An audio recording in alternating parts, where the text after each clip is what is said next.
We stand outside the apartment as Flora, an NGO worker from Armenian Caritas, knocks over and over again on Norik's door. She yells his name with the traditional Armenian term of endearment, Norik Papjan, Norik Papjan. We wait another minute on the staircase. This is when we learn that Norik, an 81-year-old man who is well known in the area, is also blind. He lives by himself and doesn't have any electricity or running water. He opens the door and greets the four of us with enthusiasm. He knows Flora, he knows her voice. He slowly shuffles to the bedroom to bring us some chairs. He tells Flora that his neighbor has moved out and that she should move in. Flora is touched. He lives like this, and even he's thinking of me because he knows I live in bad conditions too, she says. His apartment is lined with handmade bookshelves with hundreds of old books.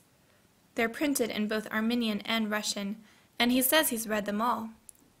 On one shelf is a sign that says, "Please do not ask to take a book." The room is aged, with watermarks on the wallpaper and faded paintings on the walls. The wooden floor is badly scraped up and worn out. Norik was a highly successful metalworker during Soviet times. When we arrive, the first thing he does is pull out a stack of awards and certificates he received during his career. After retiring, he continued working from his apartment. He shows us the beads that he makes to keep himself busy during the day. Thomas requests to take Norik's photo. Norik happily agrees, but wants to change his jacket first. While he's being photographed, he talks about his friends and colleagues who were Soviet leaders, and he mentions the important state meetings he attended and the astronauts he worked with.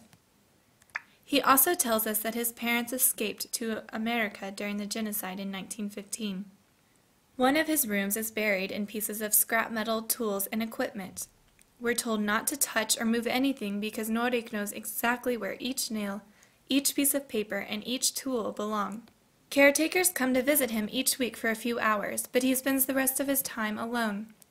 Norik's case is just one example of the poor conditions that hundreds of elderly people in Gyumri live with.